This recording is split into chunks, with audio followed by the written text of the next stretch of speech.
Hello, my name is John Mayer, and I'm the Executive Director of CALI, the Center for Computer Assisted Legal Instruction. The video you are about to watch is from the annual CALI conference held at the University of Michigan School of Law in Ann Arbor, Michigan on June 4th and 5th, 2026. Most U.S. law schools are members of CALI. CALI publishes over 1,400 interactive tutorials that teach the law to law students. Faculty can also use LessonLink to create formative assessments using CALI lessons. CALI publishes casebooks by paying law faculty to write and review books that can be adopted in many courses in law school.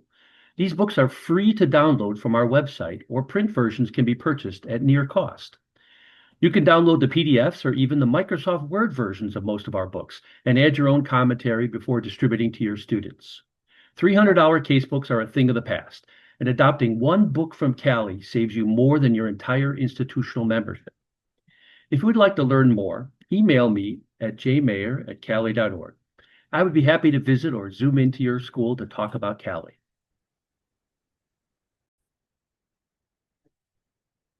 Okay, well, welcome everybody. I'm excited to be here with you this morning to talk about statutory research and generative AI.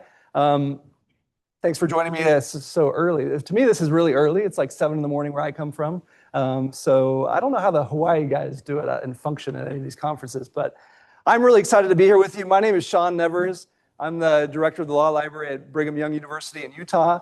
And I'm really excited to talk with you today and kind of hear your thoughts as well about statutory research with generative AI and how we can perhaps talk about a framework that I've been trying to develop to teach students better to how to verify and understand statutes and how they're handled by generative AI. And I'd love to hear at the end, this is still kind of really a work in progress that I'm exploring. I want to hear your ideas too, to see what you think about it, to see if you have other thoughts on the things I'll be talking about today.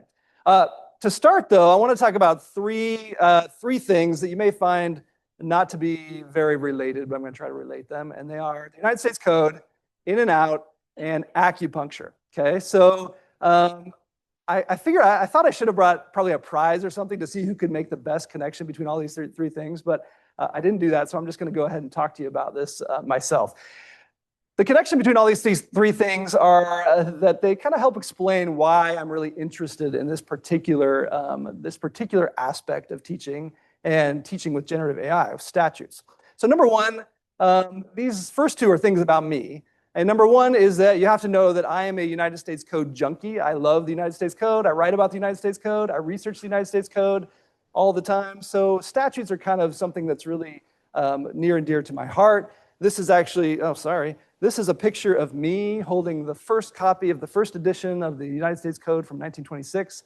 That was the copy from the representative who was in charge of the Committee on the Revision of Laws. So this is something that I love and I'm always thinking about. And so as I've been teaching legal research, I think a lot about statutes and how students interact with statutes. So that's number one. It was just kind of my natural curiosity and thinking so much about statutes in my work and my scholarship. Number two, in and out. So I'm a Southern California guy. I grew up in Southern California.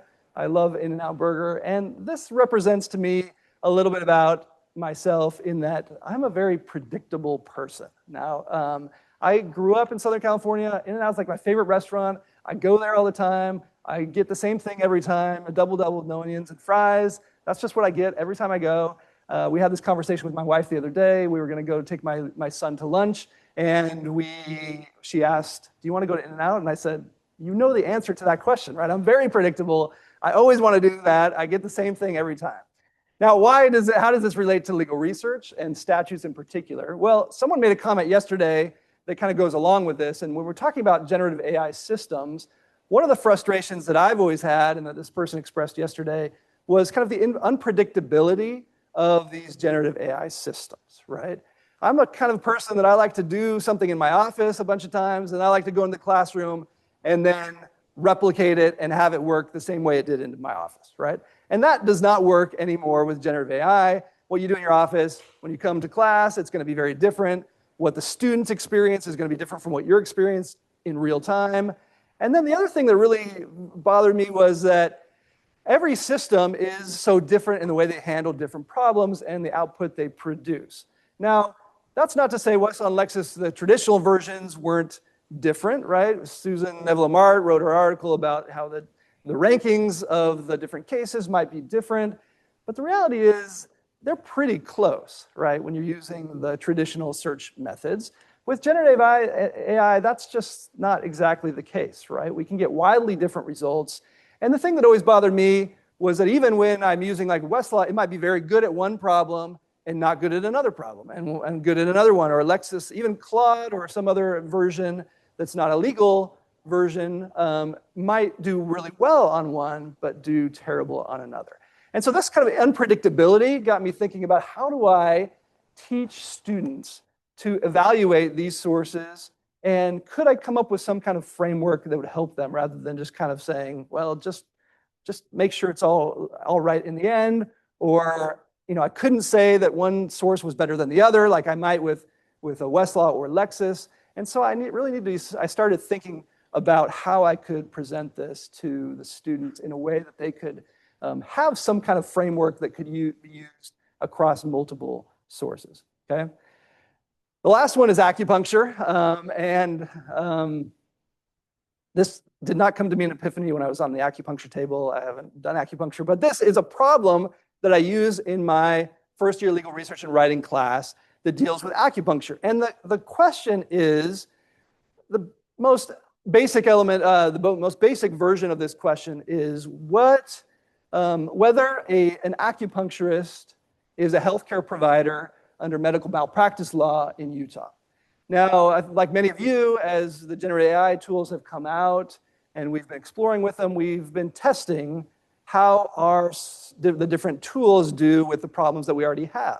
Because some of them do really well, and they're too easy now. Some of them, they don't do so well. And so as I was testing this and going about trying to figure out what I needed to change, I ran this problem through a couple different sources, and one of them I did was ChatGPT. Let me just show you the example that I use. This is the statute, and I really like this problem because the definition of healthcare providers in Utah under the Medical Malpractice Act has a whole long list of healthcare providers, but acupuncturist is not specifically listed here.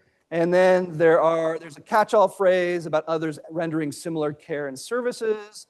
And so students have to kind of get to that point, try to figure out what that means. And then they have to go and look at cases to see what the courts have said the catch-all provision means. And it is likely that acupuncturists fall under this medical malpractice, that they are healthcare providers under Utah law. But I was using ChatGPT to test this to see what my students might do. And this very interesting response came up for me. So it directs us to this definition of healthcare providers. And then it said this interesting line. In fact, the statutory definition explicitly lists an acupuncturist among the covered providers. Now, I just showed you that that's not true, okay?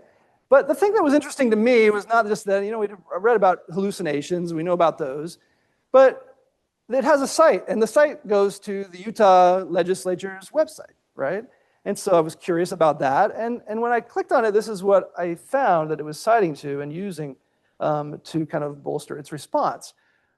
Now, if you look at this, what you can all see as law librarians is that this is a Senate bill, right, from 2017. And what you can't see from this is that this bill, as you saw from the legislation, was never passed, right? So this was a proposed bill. They wanted to include acupuncturists. They never did. And so it's not in the statute, but ChatGPT was referring me to this particular bill. Now, hopefully most law students would understand what this is. I'm not so sure. Most people that perhaps are doing this on their own aren't going to know that. But here's what it got me thinking about. It got me thinking about, again, as I think a lot about statutes, how are statutes different than cases, right? And how might generative AI treat statutes versus cases? Now, at kind of a top level, one of the things we know about cases is they don't change, right? Cases don't change. They might get overruled, or their interpretation later court might interpret them in different ways. but they don't fundamentally change. There's a few exceptions on that, but they're very rare, okay? Whereas statutes are very different, right? They get amended, they change. There's problems with the versions of statutes that make them, kind of an interesting case study when we're talking about, if we just lump them all together with research on generative AI, we've got to kind of be careful, I think, to think about statutes in a little bit different way.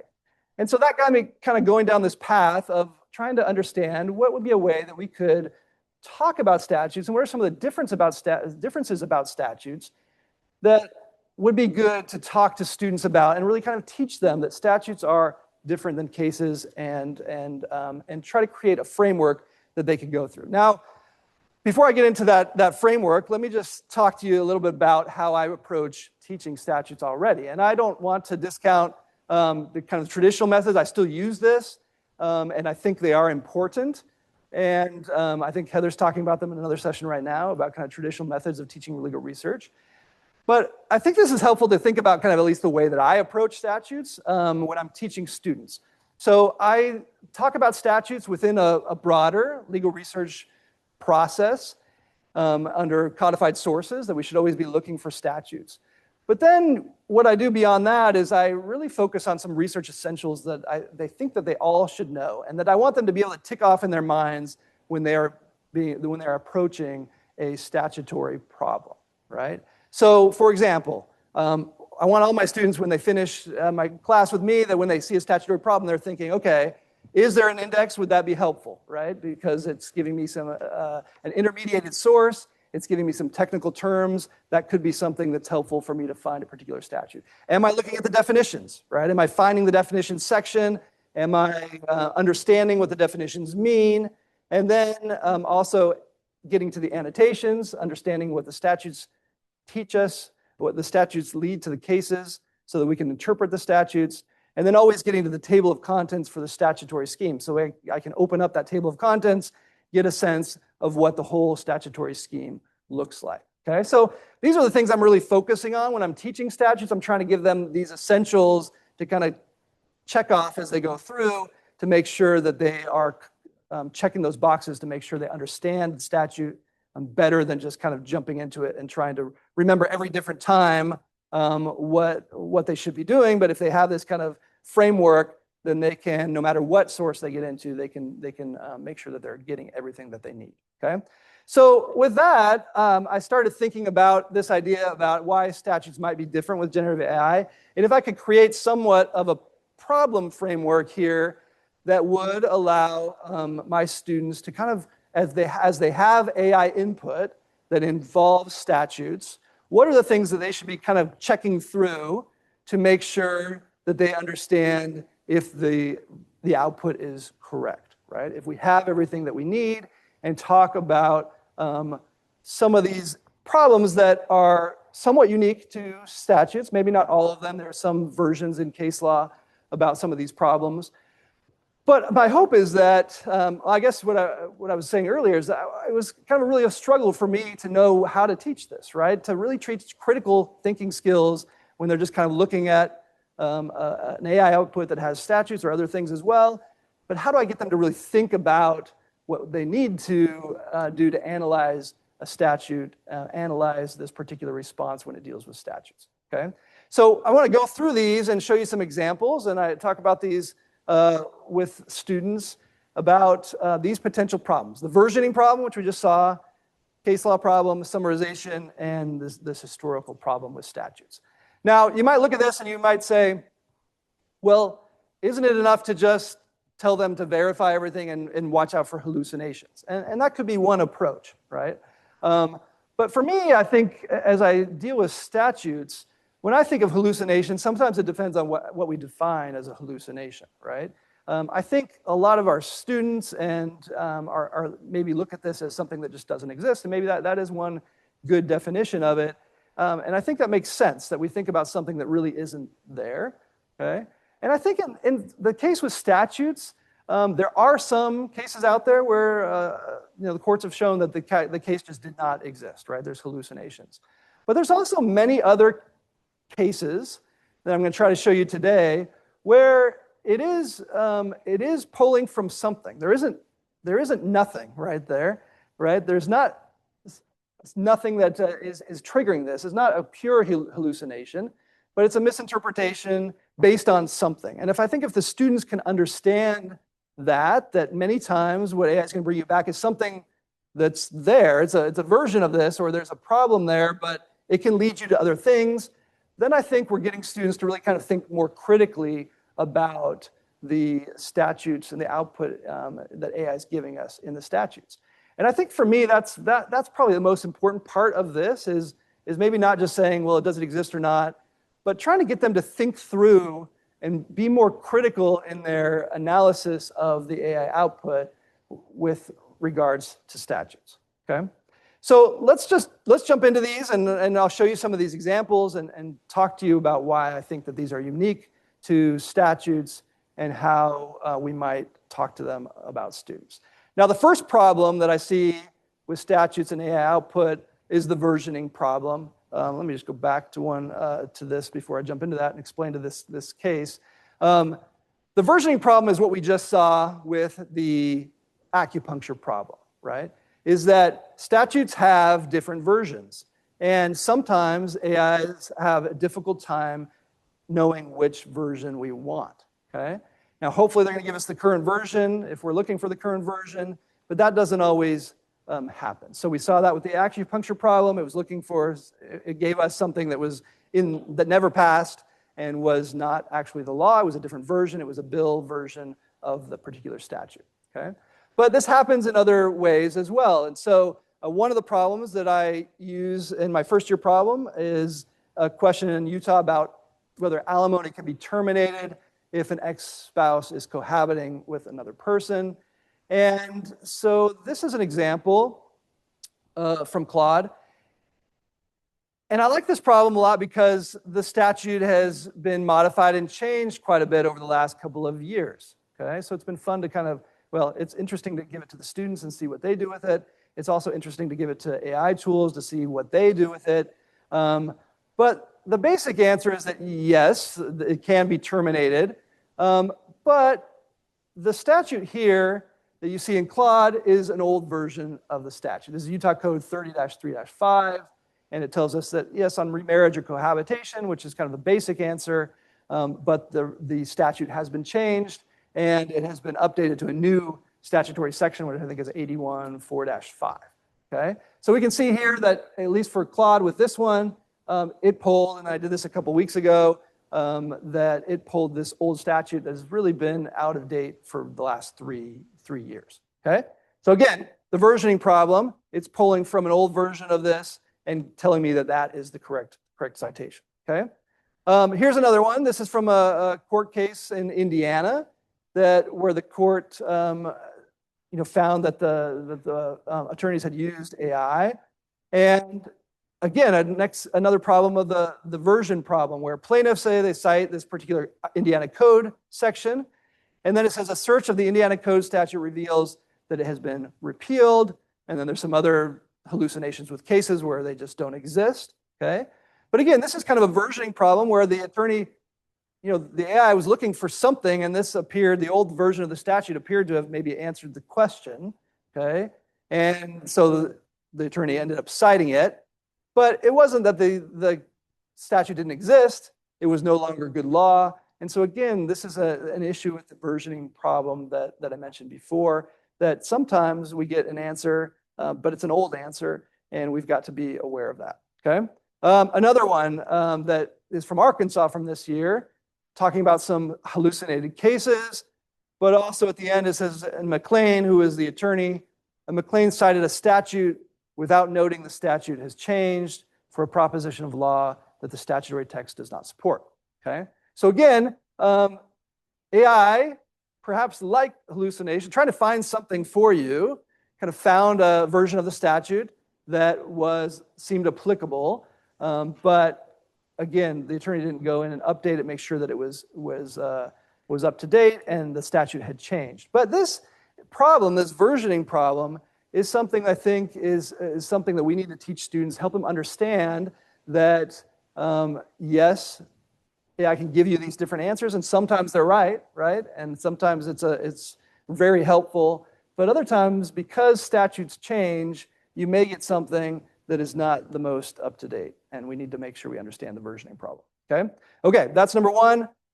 The second one is the case law problem. Now this is very long and it's small, so you won't be able to see it.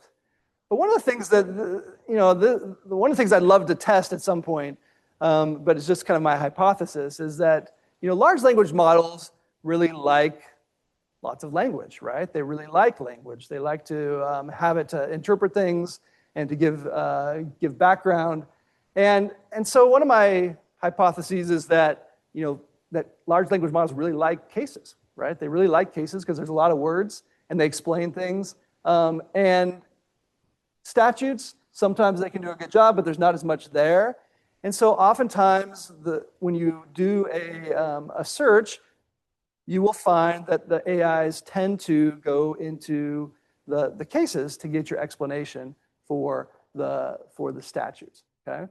And use those as kind of the background. So you see this here. This is the same example that I used before, talking about termination of alimony. And what we see here is that really the explanation is coming from all of these different cases, right? Now, if I wrote this, I would start with the statute and then go into what the cases say how they interpret the particular statute. But we can see here that they're citing as evidence of these particular paragraphs, this case Kinsey again, and Kinsey talks about that this Utah code annotated 30-3-5 and 30-3-5 provide the statutory framework, and then they go on and cite these other cases. Well, as we just saw, that's not the right statutory framework.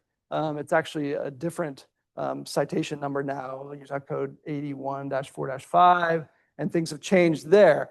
But what you find a lot of times is that the AIs tend to bring up the case law to support the interpretation of many kind of statutory type provisions. And so again, when we're talking about these problems to watch out for, I think we need to watch out for AIs kind of using the case law instead of the statute. Now, sometimes that works, right? Sometimes that works just fine. The cases interpret it just fine. But if there have been changes to the statute, or if that interpretation, if there's something that's very new, then that's not going to help. This is also an example, same example. This is from Harvey. Again, like as I mentioned, I mean, this does a good job of kind of leading off with a statute, as I probably would, although it's the wrong statute. But it does talk about the statutory framework.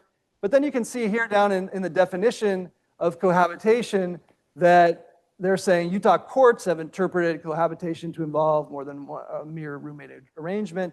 So they're relying on the courts to explain what the definition is, but there's actually a statutory definition now that is the one that we need to go to define what cohabitation is. But you can see that they're really focused on kind of what the cases say, right?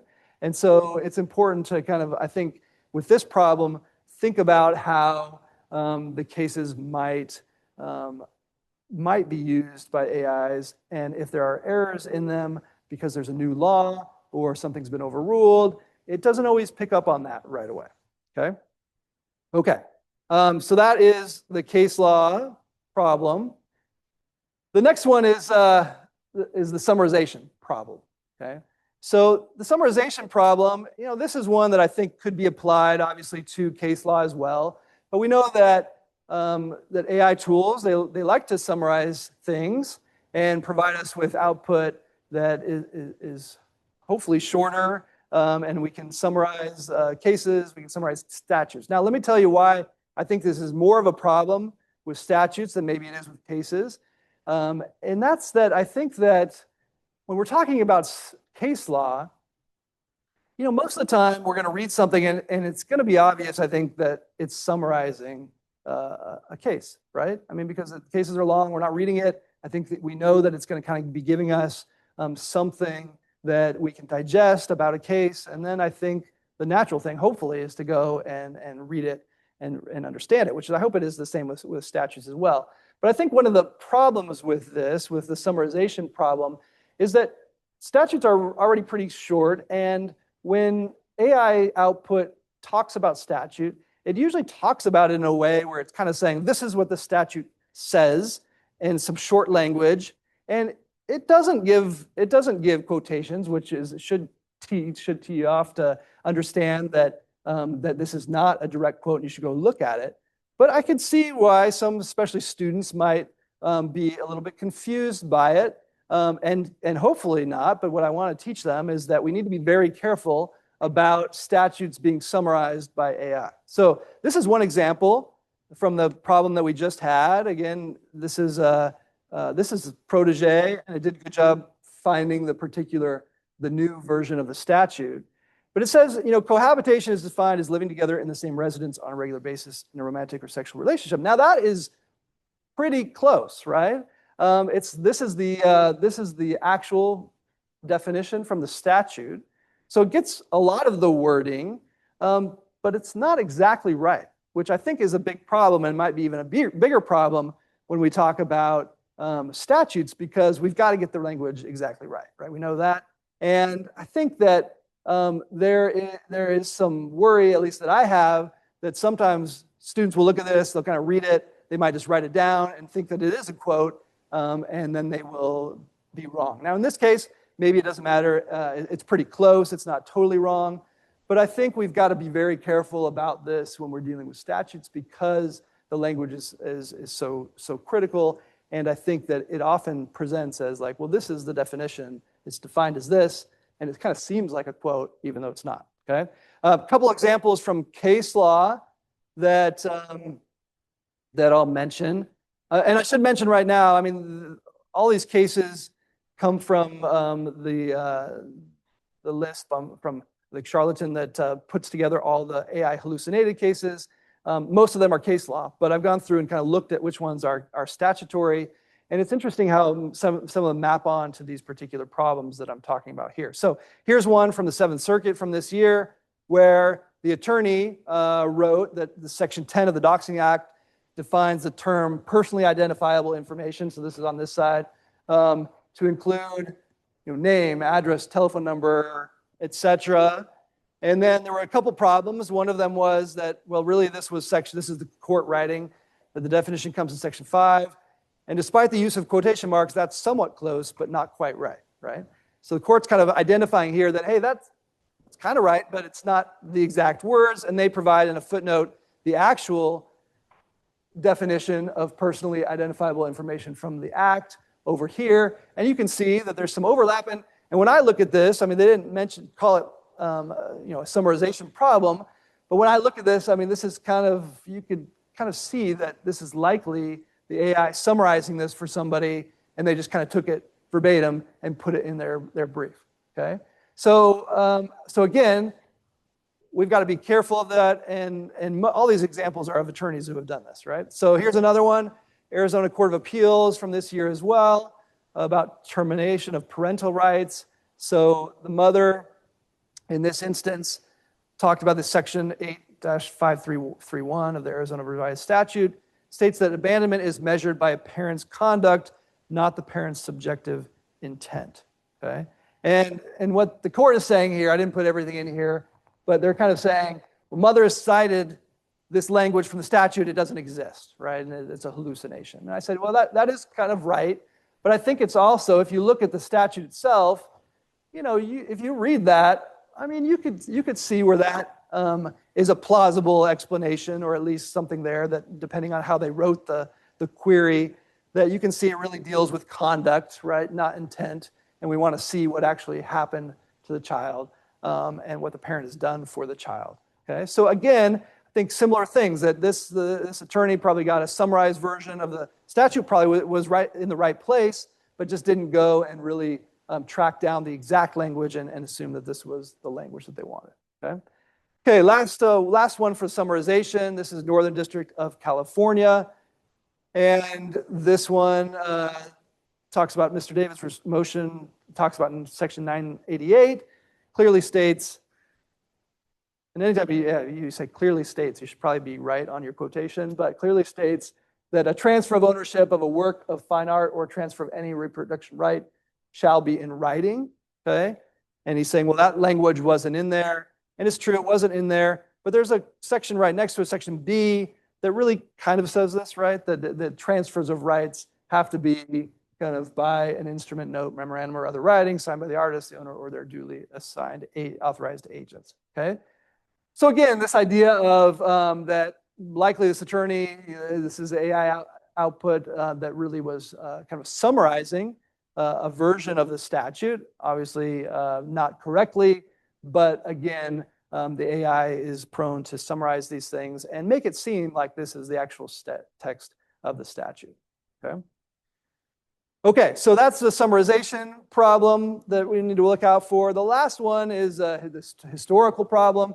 Now, this is one that you may, I will use this more in my advanced legal research class, probably than my first year class, because I don't really talk as much about going back and doing historical statutory research in my class, my first year class. But the problem with the historical research is that we obviously know we've got to go back and we've got to find what the statute was at the time of the cause of action. Okay, and so we want to figure out what the statute said at a particular time. Now, one of the limitations we already know about Westlaw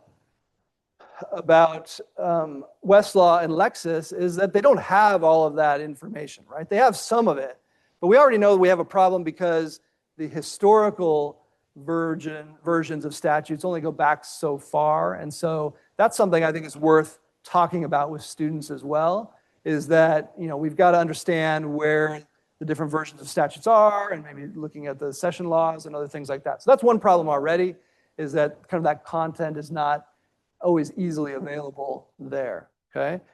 But here's the other part about the historical research is that as you work on some of these problems, you can see that different systems handle them very differently, and they can be problematic. Okay, so this is Protege, for example. This is a problem I do in my class where it asks us to look at a boundary line agreement that was recorded in 2008.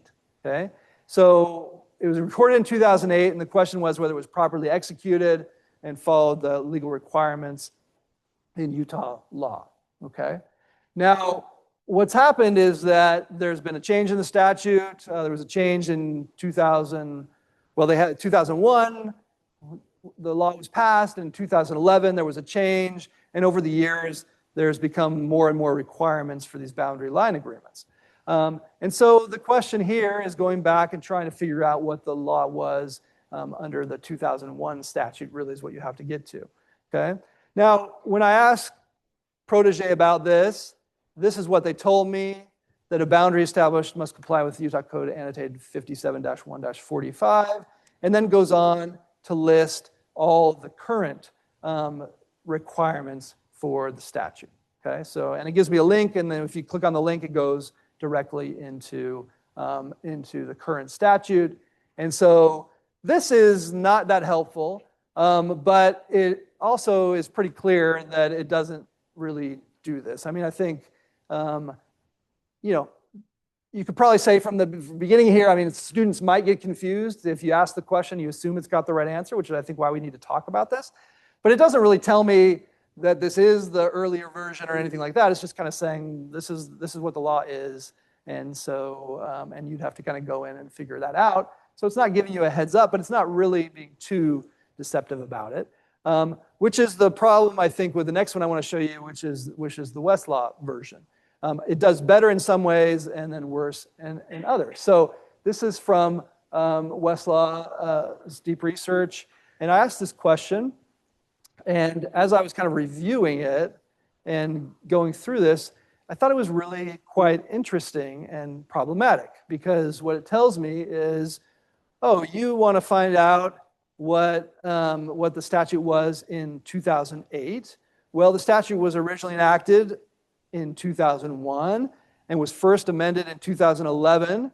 So the 2001 version of the statute was therefore in effect when this agreement was recorded on March 2008. That's great, right? That sounds really good, okay? But then what does it do? Then it goes in and just starts telling me what the current statute says, right? Which is hugely problematic, I think, to anybody who reads that. I know students would get confused unless you really knew what the statute said and really went into it and understood what it was referring to. And so, it's going to tell me I'm doing this. We've got to look at the 2001 version, and then it doesn't tell me it's looking at the current version. It's just giving me the current version. And so that, again, I think is quite confusing for students and probably newer practitioners as well. Okay. Now, other versions of this did pretty well. So this is one actually I did this version in so this was the concise version of Westlaw. And then you go to the, what is it called? The expand. I can't remember what the other version of it is called, expanded or something in Westlaw. And it actually did quite well and went back and got the old version. But to me, that doesn't make sense that it's concise is not just a shorter version of the longer version. It's very different because it's using different models. And I think students need to understand that as well. I told you, I showed you an example before about Claude that it didn't do very well on this termination of alimony question. I did this problem, and Claude did actually very well. It did the best of all of these, and it used a lot of the Justia things, citing to that. It went to the old version of the statute and pulled it up pretty quickly, said what the statute from 2001 was, and then applied it, right? So again, one of the things about this that I'm trying to do with kind of identifying these problems is not kind of scare students away from this, because I do think, especially I think over the last 6 months, these AI tools have become much more powerful, and they can be very good. But the hard thing to do is to explain to them when are they good and when are they not, right? And so with statutes, I'm really trying to build this framework here of understanding what potential problems should we be aware of, so that when we look at AI output, that we can look quickly and kind of say, okay, do I have the right version that I want, right?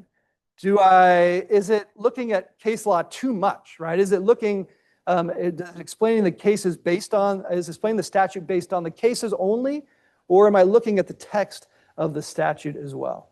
Do I have a summary of what the statute says, but I don't really have the actual text of the statute yet, which is what I really need to do first, okay?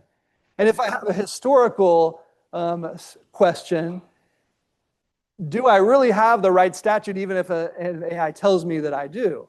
Have I gone and verified that this is the actual one that I want, and does it match up with what the statute from that time means, okay? And so that has kind of been the framework that I've been thinking about how to go through and talk about statutes. Now, the question is, I think it's an open question is, well, I'll ask you in a minute if you think this is a valuable approach.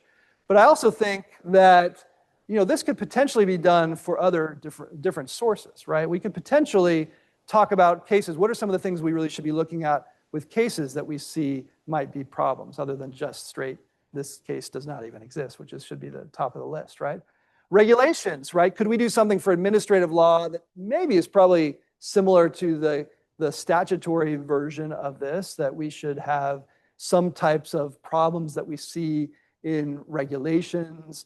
And are there other types of sources that we can build these frameworks around, so that when we get to AI output and we're trying to figure out where to go and really kind of critically think about this output, are there some specific questions that can be identified for us to focus our students on, so that they have some type of framework to deal with, rather than just kind of looking at it and trying to go back and redo the whole research process? Can we look at it and say, okay, have I gone through these particular problems and made sure I've verified that I'm in good shape, so that I can then proceed with the rest of my research? So that is all that I've got. And so I want to open it up and really have a discussion about this. And you can ask any questions that you want, even about In-N-Out hamburger if you want. But I'd be interested to see get your reactions to this. Think about how it can be applied in other ways in legal research contexts. And so I'm open to kind of hearing any questions that you got or discussion. Yeah. Yes. I'm not a big fan, actually. Yeah.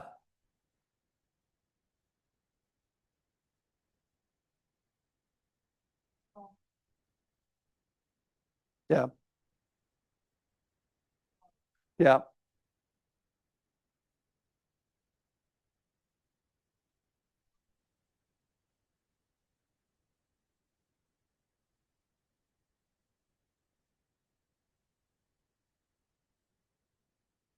I was told the site is actually correct. I say that as someone allowed for students to use GenAI for regulatory. I had about a third of my class give me help penal code, and I asked them for help with DOJ regulation. Yeah. And Yeah. they said, regulation. I asked, they actually gave me the agency.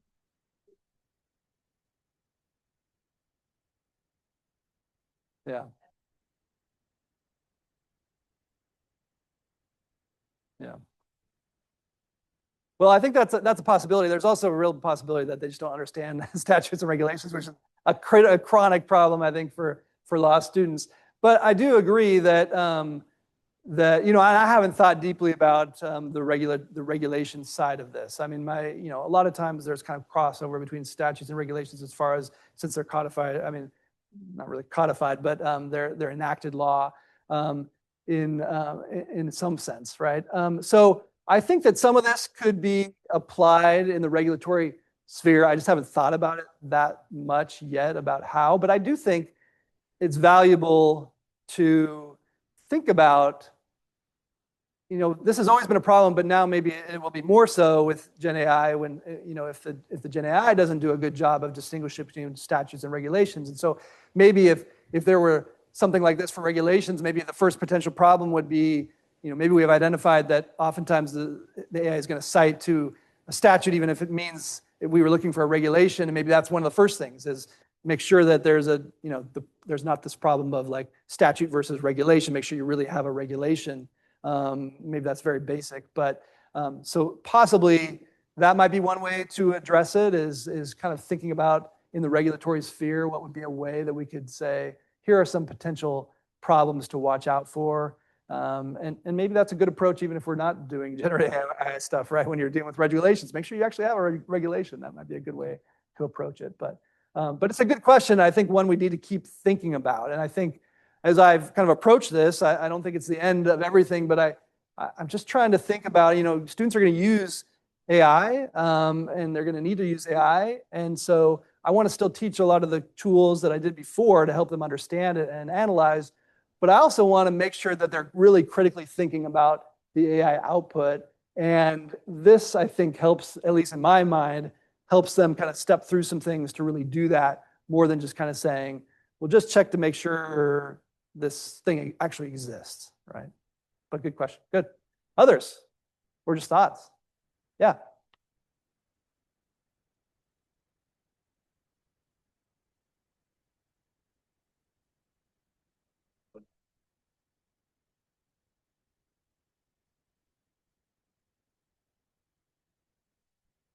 Yeah.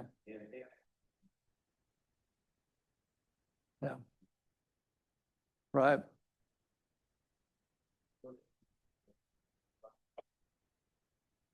Yeah.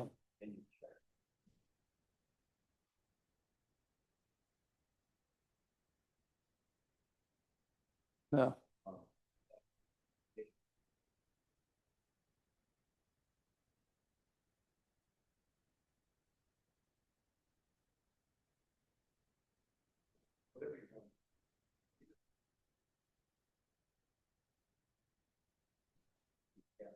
Yeah. Yeah. Yeah.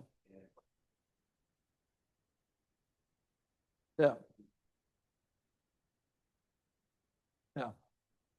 Yeah. No, I like that. I like that approach. I think that's a great way to think about it. And it is something that's maybe a little bit different. I mean, it used to be, yeah, we would, I mean, in law schools, we can look at like Westlaw or Lex and both and those kind of things. And that's often, a great way to do it. But wasn't always realistic in firms. But I think here, you are going to have access to some different versions of it. And I think comparing it against each other is a great approach. So thanks for sharing that. Good. Becca.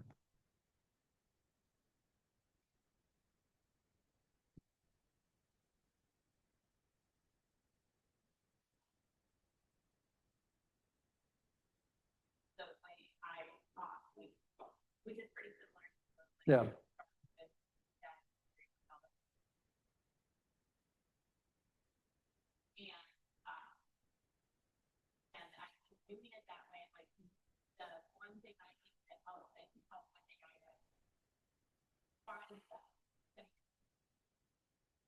Yeah.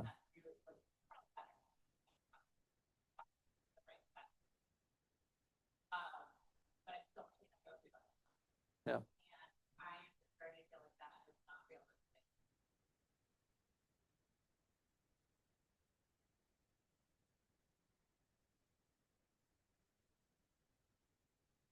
Yeah, I mean, I think probably. I mean, I think especially as it gets better and we move forward, I think that's probably right. That most of them are probably going to start with that. I would think is my thought, and which is one of the reasons why I think I'm trying to think about this a little bit more. I think going back to the traditional things, I think.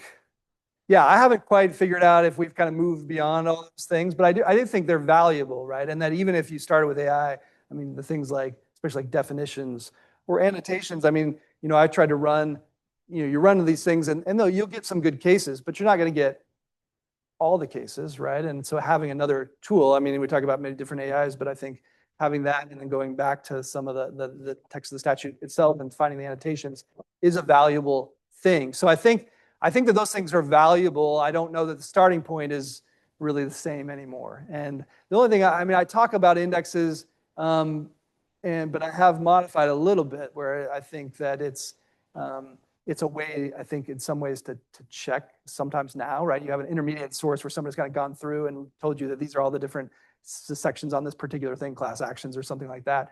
And so if you're looking for kind of verification, that can be one way to do it, I think, as well. But I do think, I mean, as much as I don't love it, but I do think that, we have kind of moved in many ways where I think the students are probably going to be starting with this. And then I think that the things that we're teaching them maybe in the traditional side are going to be more of like, well, make sure you have all this so that you can verify it. And then you can take what you see at the beginning and kind of go beyond like we might with a secondary source or something like that. But that's why I think that if they're doing that, why I've really felt strongly that I need to kind of be instructing them on like, well, what are the things we really need to be? I mean, we can say, look at this and then go beyond and do the kind of traditional things we've done before, which I think is great. But what are also kind of the unique things about AI when dealing with particular sources that we should really be wary of, and that I hope that we can always make sure that they verify and then kind of be able to move forward from that, right? And again, it's like I always have the issue, I don't want to say that potential problems that maybe is somewhat problematic to, I don't want to say like, well, this is all negative, right? But I do think my sense is that they're going to use it. And so I want to make sure that they understand that there are some issues and these are unique to statutes. And we want to make sure that you're getting in and really kind of critically thinking about the output. And this is at least one way that I've tried to do that. So good. Questions? Yeah, Heidi.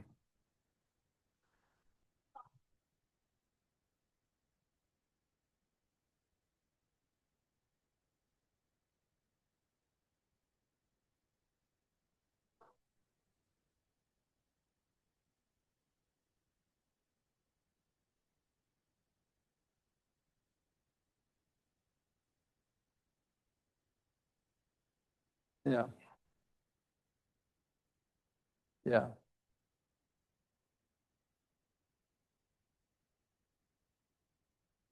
Yeah.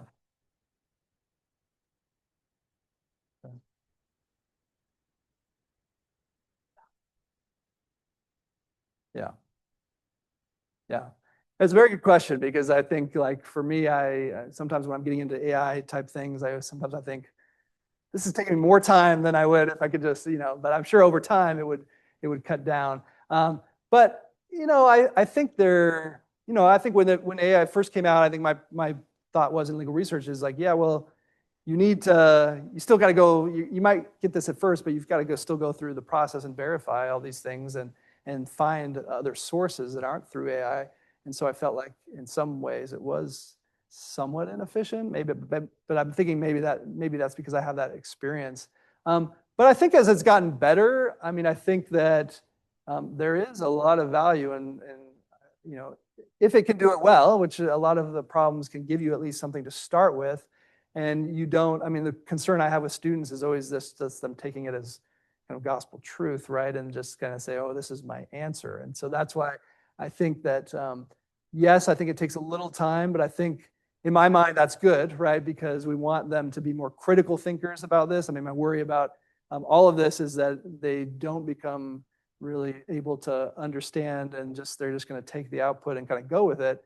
And I think there's more of a concern as it gets better. And maybe at some point we won't worry about it. But I think for now, there's enough issues and problems out there and potential concerns that they need to spend some extra time. And so in the end, I don't know if, I don't know that it's more time. I mean, I think it's just kind of different time maybe, because you can get to certain things faster, but then you do have to kind of go through and make sure that you kind of covered these bases and that you really understand it. So yeah, tough question as far as kind of exactly, but I don't know if it, I guess in my mind, I don't feel like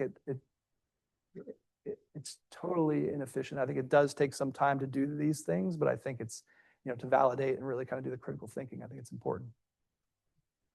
Good. Other questions or thoughts?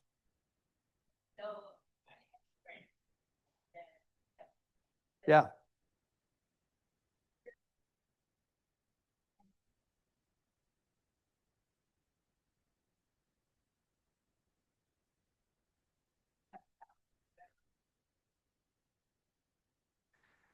I have not done anything like that yet.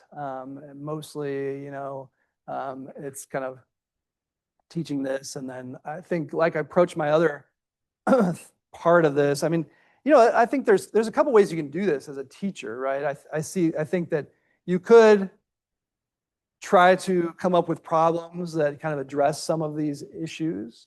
That's one way to do it. But I'll tell you that that's hard to do, right? Because the AIs change a lot and they might be different from thing to thing. And so coming up with a problem that's going to be good today or tomorrow or might be a little bit distinct. But I think, like Heidi's saying, I think kind of the research plan part of this is what I kind of fall back to is kind of making sure that they're showing me or telling me or however I'm asking them to do it that, okay, I've got this output and that I've checked these kind of different things to make sure I have the most current version. It's not just summarized if there's a historical version, that I've kind of ticked those boxes and really made sure that's been done correctly. So I haven't done exactly like she has, but.